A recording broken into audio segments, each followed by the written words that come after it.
Hey everybody, this is Mike Goldstein, Stickers of the C.A.N Report, Nozzle Tov. I'm in Fitzwilliam, New Hampshire. I'm at the Meadowwood Area Fire Department Fire Training Center, and we just had a great weekend of training. We're bringing it back. It's the revival of the fire conference in New Hampshire, and I have with me the brain trust of this whole organization. We have board members and our instructors. I'm happy to talk with them today. So I'm going to let them introduce themselves, starting with the chief here. I'm Chief Mark Huntoon, president of the board. I'm Chief Mark Huntoon, president of the board. I'm Dan Nowell. I helped organize some of the training here. Owner of Invictus Fire Solutions, also a career fire. I'm Robbie Nowell, Dan's kid. Yeah, I kind of just helped out throughout the weekend and did whatever they didn't want to do. So I'm Jake Poulin, owner of Jake's of All Trades, Lieutenant, C.A.N Fire Department, and also Chief Adam Zabriskie with Fitzwilliam. Awesome.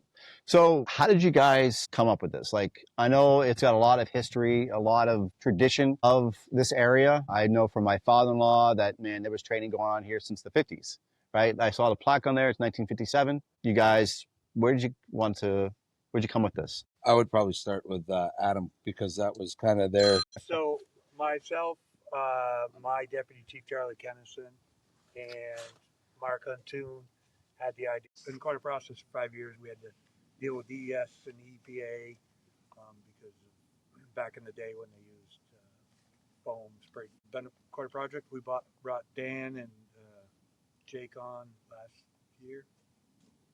last year onto the board. Kind of made it a little more official. Got a couple other members of the board, Rob Scrocky and Chris Hill, and we've been at it, and this is the start of it. I love it. Now, back in the day, was it state funded? Was it a privately owned facility? Like, how did that work? Well, it started out in 1953 as a privately owned facility by Donald Holbrook, and then it just revolved into private, through the classes, and that was self-supporting for years. For people who went through it back in the day, did they get like legitimate certifications, like you're firefighter trained? Is any kind of a lot of them were state craft classes back in the day.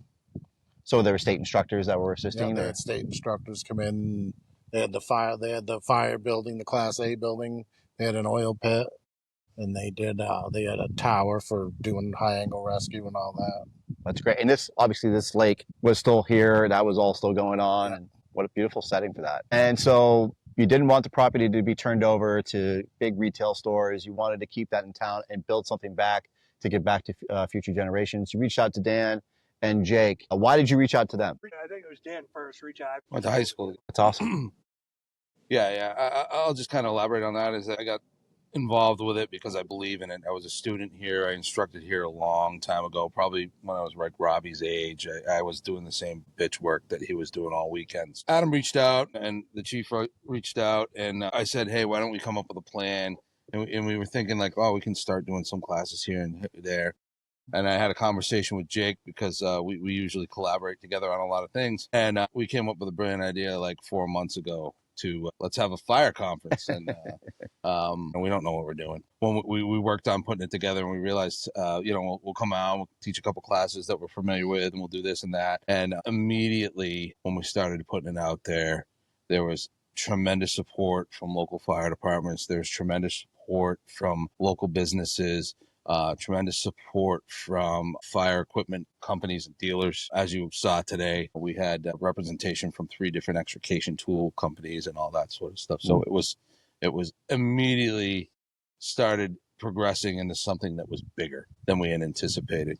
Anything you? Yeah, I mean, this really just started out of an idea of like, you know what, why don't we just do our own conference in the area for the fire departments around here? Like, going to Concord isn't the most feasible for Fitzwilliam firefighters, Troy firefighters. It's not the most convenient, especially to get just simple, basic, hands-on training, right? Hose drills, ladder drills, search drills. Just getting that basic stuff that we do at every fire is very difficult to get to. And the curriculum you came up with was pretty spot on. The fact that you had extrication, you had an EV class, you have a med track, and we had hose evolutions, search, VIS. It was a really good weekend to have all of that combined, like you said, for the small area departments that don't get that in. And then Friday night, you had a presentation, a keynote speaker by Chief Dennis Riley. And I think a lot of people took a lot of good information from him as well. So I like the fact that you're introducing some outside influence as well to get some good knowledge of people that normally wouldn't be able to fly to some of those conferences that he might be teaching at, that you're bringing them here and to get some good quality education. Yeah, I mean, I think a lot of this, a lot of it fell into our lap, like sponsorships, the community support. Dennis Riley reached out, so it literally started as just Saturday, Sunday. Dan will do his track. Yeah. I'll do my track. We didn't even have the medical track that was even considered, and then we're like, well, maybe you should reach out to that group. Yeah. Yeah, a lot of this just fell into our lap, and through support of the community and the local fire departments, it grew into something that we didn't even think that it was going to be this for the first year. It's impressive. And you seem to have a lot of support from the local communities. I love that you have the area departments right next door. You guys didn't want to let it go away and die, and you're bringing it back to New Hampshire. You also had, I think you had like a medical SWAT track as well. EMS in the warm zone class, and then all day today was taught by UMass MedFlight. Oh, nice. So we collaborated with them. They brought the helicopter both days, landed it right at Emerson School where we hosted the class. So it was. Awesome. They brought up their high fidelity training mannequin, so they were able to provide some high acuity training in regards to patient management, as well as a class on LVAD, which obviously is a ventricular assist device. They actually brought one up, showed how it worked, went through the process of changing control units and batteries, because essentially, for those that don't know, and I'm not the right guy to be talking about it, but in the failure of an LVAD is potentially a life-threatening situation for a patient, and actually have hands-on experience with the device prior to being confronted with it on a scene is invaluable information for preserving life.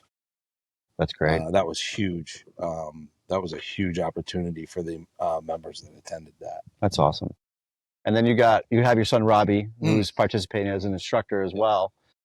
Robbie, what did you get out of this? A lot, actually. It was an amazing weekend. This is a generational thing for me. Grandparents, uncles, my old man came here for years to do their training, their basic training, and to be a part of this is amazing. And it's what this area needs, right? Yeah. Like Jake was saying, that you have to drive to Concord for your basic fire training. It's a lot. It's a big commitment, and having this right in your backyard is pretty special. That's awesome. Yeah. I think you'd be remiss to say that Robbie has also this year flown to Texas to partake in a weekend conference down there, as well as to outside of San Francisco to participate in conferences out there. So yeah, I was just going to say that it was impressive that Robbie was talking a lot about that he took the time to go and educate himself outside, and he brought that all back. And that's what we all do here as instructors, as chiefs, as being more of an influence to our younger generation, is bringing our knowledge outside and bring it to our state so they can get some good quality out of the box thinking. And what I saw you bring this weekend, Robbie, was actually really cool. Is hey, I learned that. Literally, I just learned this stuff last weekend. I was in California. I did nozzle forward. I got to meet and trained by Aaron Fields, and I'm going to show you what I learned. It went over really, really well. You obviously absorbed that information, and the students really took to it. And it was cool to see you take something from the West Coast and you brought it here to New Hampshire. And again, a lot of people can't afford to go to Oregon. They can't go to California, and just the flight alone is not, obviously just the registration fee, all of that's really expensive. And you brought that knowledge back. So it was really cool to be able to see that. And especially, you're only, what, 21? Yeah, give or take. Right? Yeah. So the fact that you have that knowledge, but you're presenting it so well, Yeah. and you said it with such passion. I thought it was really cool to watch you do that today. It's the gift that keeps on giving, right? I'll shout out Quinn Healy. He's my sidekick when we go out to all these trainings.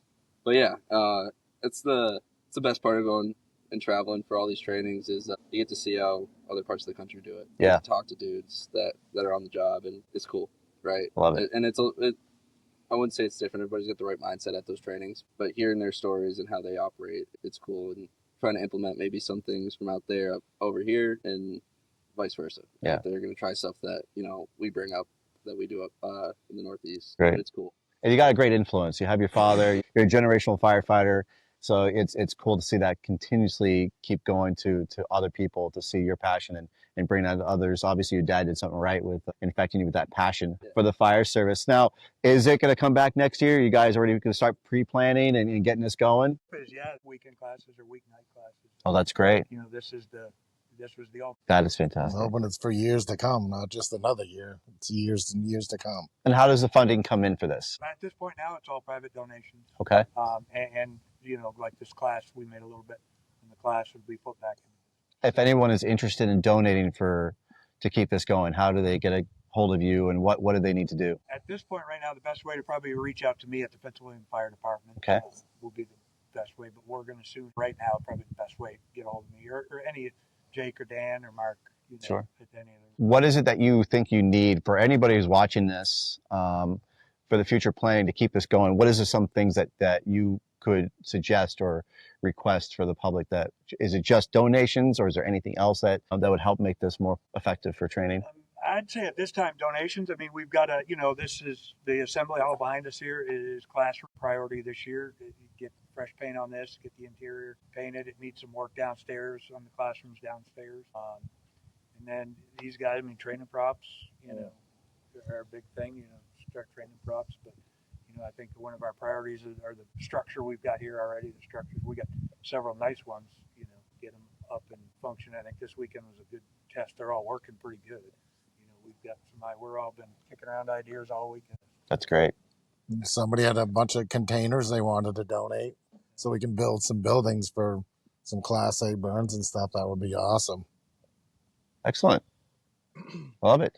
Well, thank you so much, guys. Is there anything else that you want to say to anybody watching this and anybody listening about this service, about the education you're bringing back? Anything to look forward for next year? Anything that you want them to be on the lookouts for?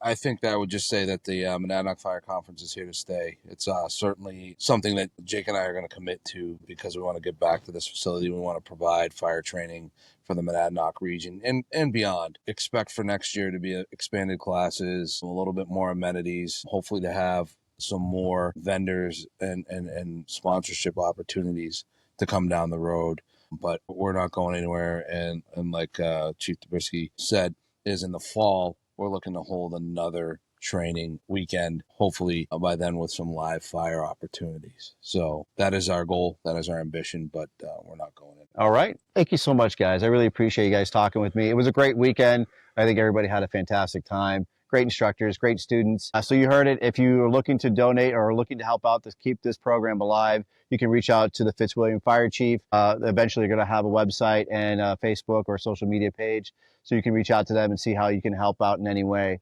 Thank you all so much for being a part of this. Thank you for bringing this to New Hampshire. Thank you for letting me be a part of it. I really had a lot of fun and meeting all you guys and meeting everybody in the surrounding areas. So being from New Hampshire, this is super beneficial, and I love it. I can't wait to see this grow more and more. Thank you all for tuning into the C.A.N Report. Make sure you click like, subscribe.